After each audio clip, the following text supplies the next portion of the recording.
Hello, everyone. Welcome to Kryptonized. Today, joining Amanda and I is Alex Mashinsky. A lot of you have probably heard of him. We're going to talk primarily about DeFi, but also maybe some socialism, some communism, his experience with that.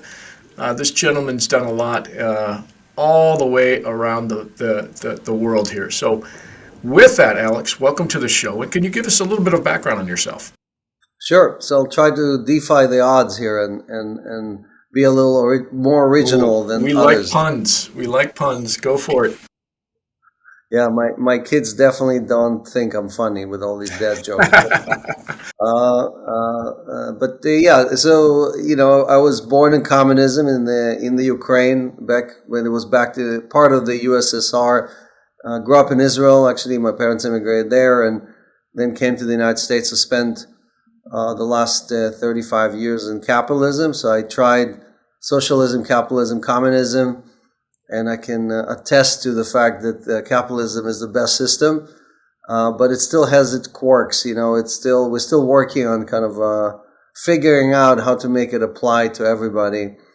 And I've done 8 startups as a founder, 3 unicorns, and my focus with Celsius Network, which is the current company I'm working with, is to really give back and enable as many of us as possible to join this financial revolution, this opportunity, right, to join the middle class or have financial freedom, which is all driven by the crypto/blockchain revolution. Okay. And what is that revolution to you? What does that mean in the next year or two? Anyone watching this is probably wondering the same thing. What do you see as a revolution? Yeah, so, pundits all over the news every year tell us, oh, this is a revolution, this is a revolution. And rarely we actually come across real revolution. So I was lucky enough, again, to come to the States right at the beginning of that internet revolution, which was a real sea change in how we share information, how we consume information. Web 1.0, right? Then Web 2.0, how do we all connect to each other? And now we're going through what we call Web 3.0, right? So we're going through this, just like, for example, we took voice or video away from phone companies and put it on an open decentralized system, and we're talking to each other without any intermediaries. The same way money now is being reinvented. So there's a new set of rails. Back then it was TCP/IP versus TDM. That was the kind of like the fight, a decentralization fight over voice, video, data. Now the fight is over money, right? How do we move money over IP, right? So just like voice over IP, now it's money over IP. So could you tell our listeners about voice over IP and how it has shaped telecommunications even today? Yeah, so voice used to be an application on this TDM network, time division multiplexing networks that the phone companies owned. And if you wanted to access the internet, you actually have to dial into some server over the phone network. And today, all of that phone network is just an application on the internet, right? So the same way, I think that all of Web 2, right, Facebook and everything else you think about is just going to become an application on the blockchain. And the main reason is that we don't really know. When we read information, we don't know if it's true or not. We don't know if the author is real or not.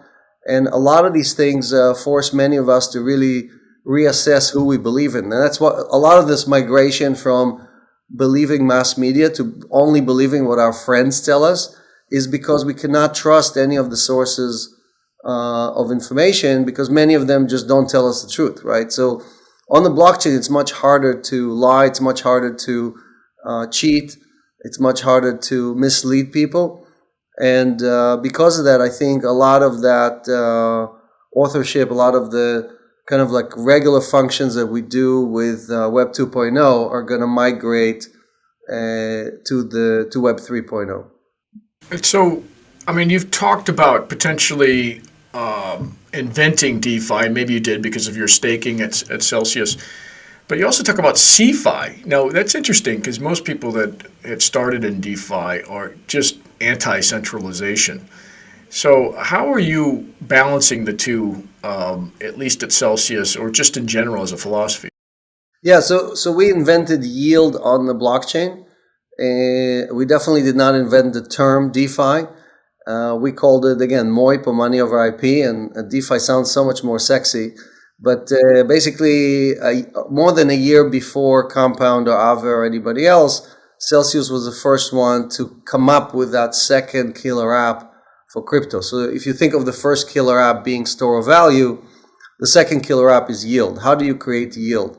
And success for us is not based on how many users or how many transactions or how many tokens did we issue. The success for us is measured by how much yield did our platform or somebody else paid to the community. Because the fight, as you can see on my shirt, right, banks are not your friends, is between TradFi or traditional finance and DeFi and CEFI, right? So DeFi and CEFI work together to free up all this capital that is locked up in our traditional banks or financial institutions, where we basically don't get paid anything for our money.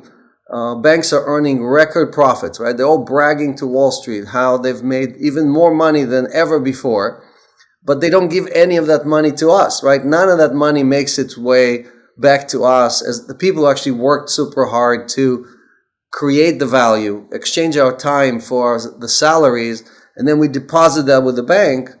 And instead of paying us real yield, they pay us nothing. So what DeFi and CeFi do very well is that we basically get fair value for our money. And right now in Celsius, fair value is 10% per year. So that's 100 times more than your bank pays you. And that's really what's astonishing. Most people say, that is too good to be true. How can it be that the real value of money is 10% if the Fed tells us that they're only paying 0.1% yield? Well, the banks don't earn 0.1%. Banks earn 14, 15% return on capital. They just don't want to pay you that 10% that DeFi and CeFi platforms are willing to pay for your capital. Okay. And, so when you look a year or two from now, do you see this crypto market in particular eating into those profits, or taking a lot of, let's just say, for lack of a better word, funds away from these traditional banks and financial houses?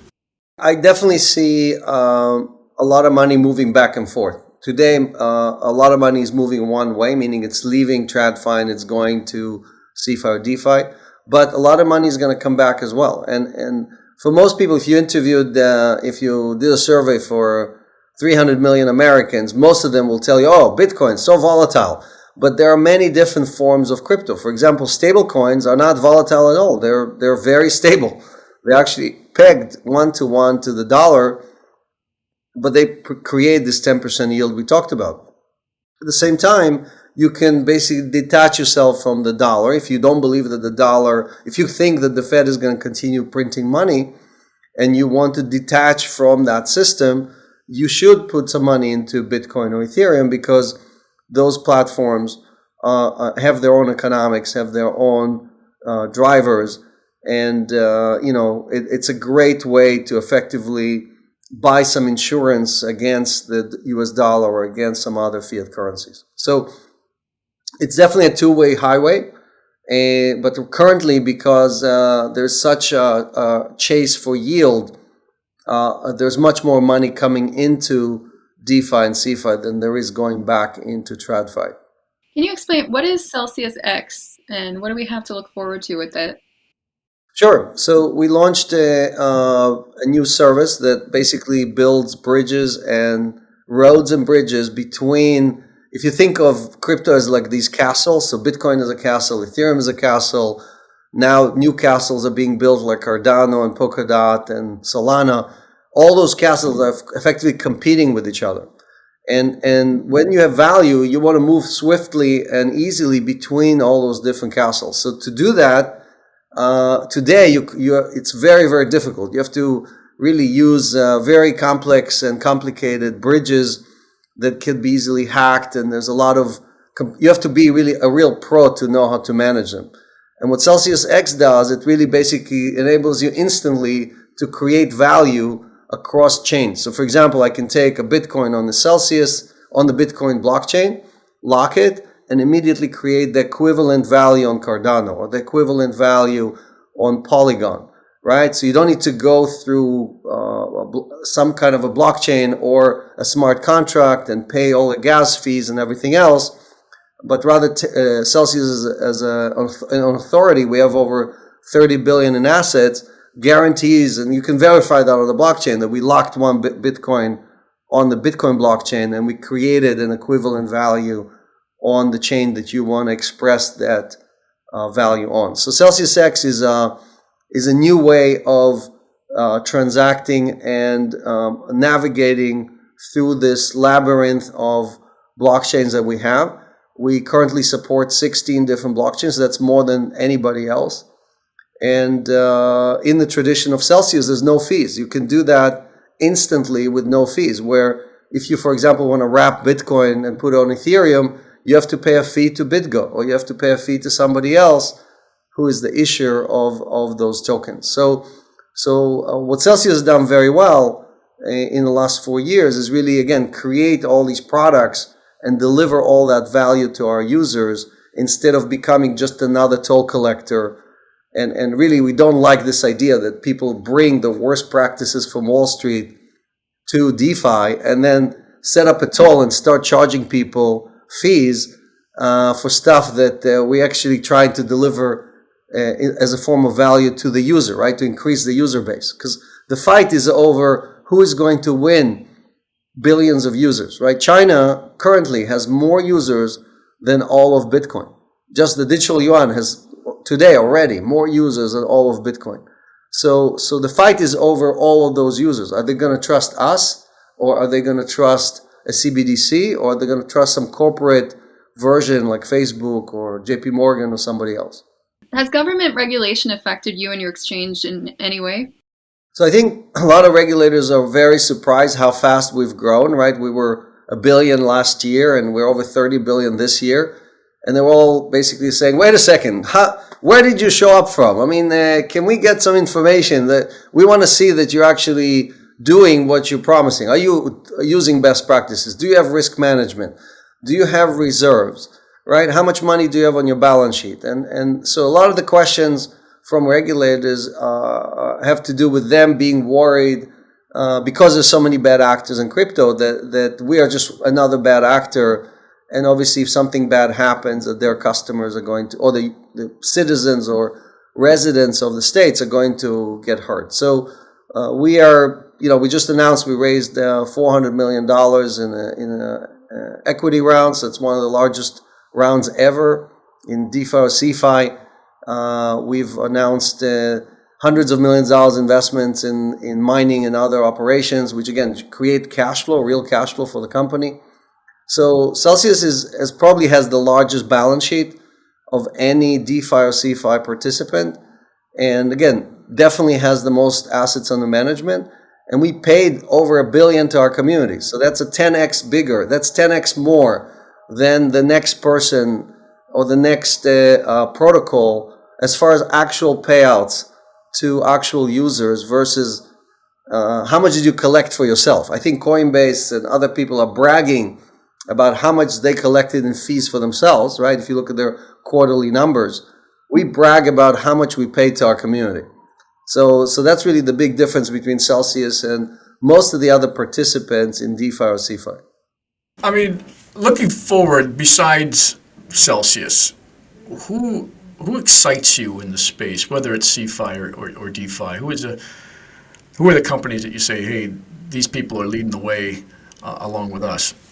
So first, there's tremendous innovation, right? So if you think about innovation on Wall Street or in the banking system, right, the joke is that the last great thing the banks invented was the ATM machine, right, in 1970. So here you have a plethora of innovation, right? I mean, just a Cambrian explosion of innovation. Every day there are several new experiments and protocols and in implementation and in how you create yield, or how do you do insurance, or how do you provide liquidity, right? Automated market makers, and so on, so on. So we can spend the rest of the show just talking about great names that are innovating in the space. So the question is more about, are we innovating together? Are we innovating and trying to basically bring all these users from TradFi, or are we trying to steal from each other? So the only kind of frustration I have is that a lot of this new innovation is focused on, I'm going to steal from Ethereum, or I'm going to steal from Bitcoin, or I'm going to steal liquidity from somebody who's already from Uniswap or whatever, instead of thinking about, how do I build a new 8-lane highway from TradFi? How do I bring even more capital from TradFi, eliminate the friction that exists there to make it easier for more and more people to onboard safely into DeFi and CeFi? So I think today the most difficult part is that we already found 50 or 100,000 people who can navigate DeFi with their eyes closed because they're technical enough. But the next billion people have no clue what a private key is, what a DeFi stands for, how to manage, what is a safe protocol, what is not a safe protocol, and so on. So what happens too often is that people show up, they jump into the wrong pool, and then they get burned and they leave forever. We lose them forever. It's not like they say, okay, now I learned my lesson and I'm going to use whatever. I'm going to use Uniswap instead of something else. So for us to really grow and win, we need to retain all these people. We need to convince them with, and it takes a very long time for someone to trust you with their money. It's a much higher bar than, for example, voice over IP, right? And so on. Well, I mean, and speaking of voice over IP, it just became easy to use. And as you've pointed out, DeFi is not easy to use. So that's I think the first big step is making it super simple, that you didn't even know you're using a blockchain. Secondly, I just think DeFi can get so creative. It's really unlimited as to what you can do with DeFi. And I'm just seeing the first generation of these things coming out, which kind of mimic traditional finance. I can't wait until people get really creative with what you can do in a decentralized financial. Well, it can be CeFi as well, but just get really creative things that weren't allowed in the past or couldn't be done because it wasn't digital. Now I'm starting to hear some amazing projects that are coming out. A lot of these will fail, but some of them will stick around and be better for all of us and make it more of a level playing field. The fact that Wall Street is making as much money as it is, and that you've got people at Goldman Sachs that call their customers Muppets. I know that was a while ago, but I still think that's the thinking, is disgraceful. And so anytime that can bring wealth and power back into the hands of the people is something that I support fully.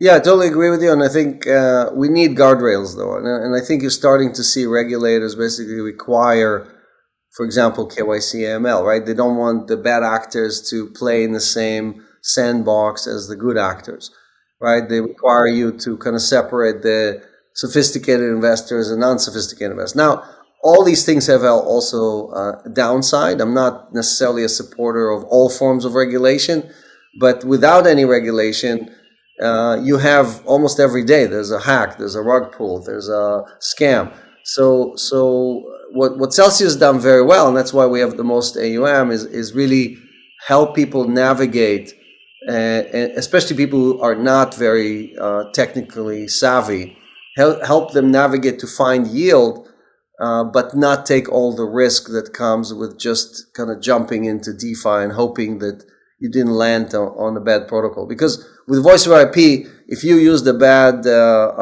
app or a bad service, guess what? You switch to whatever, to WhatsApp or to Skype or to Zoom, and everything is working just fine. Here, you just lost all your money. You cannot switch anywhere. So I think it's on us, it's on all of us, right, the OGs in the space, to really make sure that we retain these customers, that we educate them, we slowly allow them to kind of tip their toes into different things, rather than them kind of saying, 25% returns, of course, let me empty my bank account and give it to some protocol which has a founder that doesn't even have a name. So obviously those are very risky steps, and also a lot of people mismanage private keys. The difference, Alex, is that you can audit those, at least the blockchain and the smart contracts on them to determine what's going on. So, and that's being done today. There's companies that do that for these new chains that are coming out, and they can see, as long as it's decentralized finance, what will happen in the future if these things take place. Now, obviously, there's ways of hacking and all that illegal activity.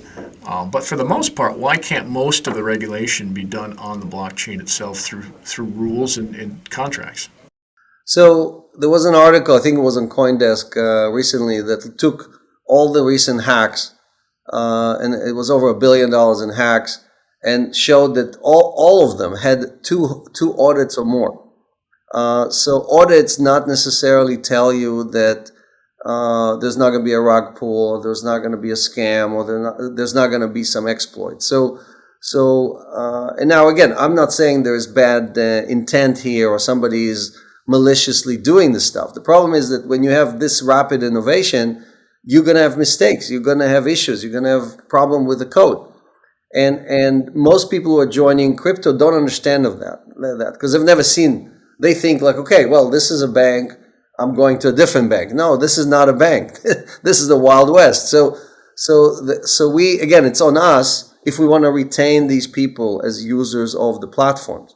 It's on us to help educate them, help put the guardrails, help protect these people, because again, most of them are not looking to become DeFi road warriors. They just want their money to earn some yield. They just want to get a cheap loan.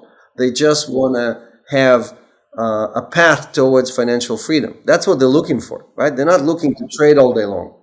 I couldn't agree more, but I will point out the stock market's, 150 years old. You still have the Enrons. You still have a lot of financial fraud in the stock market as well. And believe me, the insiders there are beating us at our own game. They've got faster computers, faster connections.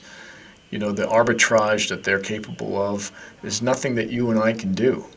So we're being cheated left and right by Wall Street. It's happening on a regular basis. So yes, there'll be fraud. There'll continue to be scams and rug pulls, but I still think it's a better environment than what we currently have, from what I've seen. For sure, yeah. No, there's no question about that.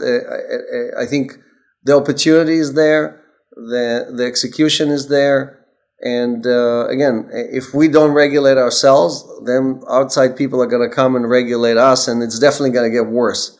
So it's on us to help each other, right? Make sure that we all use best practices, help protect the people who are joining, right? And provide a better solution, not just than the TradFi platform, but also, again, we don't want customers leaving DeFi and going to the Chinese yuan, because the Chinese government is immediately going to arrest anyone who's doing anything shady on the digital yuan. So we do have competition. It's not like our competition is a 200-year-old bank that doesn't know how to innovate. So we on the first, with Web 1.0, the public internet, the decentralized internet won, but that doesn't mean that this time automatically the decentralized version of money will win. It's just not a given, right? So we, all of us, have to vote with our pockets, vote with our transactions to choose the winners, right? In the West and in the East and everywhere else, right? But if we don't bring all these customers in, or if we lose them because we were too greedy, or we were too fast, we didn't test enough, we didn't collaborate, then we will lose it. We will end up with a communist system, right? The digital yuan is a communist system. So I know when I say that, people going like, no, this will never happen. But it could easily happen. By next year, by the time China actually opens the Winter Olympics, they will have over 1 billion users on their digital yuan. Crypto is not going to have 1 billion users by next year. So people really have to take this seriously and understand that it's on us, on all of us, everyone who's watching this, to convince others to join our revolution and not their revolution. And what at stake is all the money in the world. We're not talking about a little technology that they're going to have their 5G and we're going to have our 5G and we can all live together. This is about all the money in the world. And usually there's only one system that takes over, that wins over. Is it going to be another version of the dollar, or is it going to be a digital yuan? Good. All right. Amanda, you want to wrap things up for us with... Alex, what advice would you give people just getting started in the crypto world? Tiptoe into it. Don't throw all your money on one project just because you like a dog, or because you like some other meme. Learn, right? So you have to understand things. What are you actually getting into? What are these projects for? What problem are they trying to solve? And there are many asset classes, right? So like I said before, stable coins, kind of like Bitcoin, maybe that's kind of its own category. And then you have alts. So you need to diversify, right? And you need to decide for yourself, what is your allocation? How much you're leaving in the dollar world and how much you're moving over to this new, non-dollar denominated world. All right. So Amanda, I know she and I want to thank you for appearing on the show. Very informative. Love getting your perspective on DeFi and CEFI, and best of luck with everything. I know you got big plans. Yeah, congratulations, Alex, on everything, all your success. Thanks for coming on. Sure, thanks for having me. And again, credit, all the cheering goes not to me, but the 1.2 million customers who are the people who are actually benefiting from Celsius, from DeFi, from all these other solutions that we're all building every day.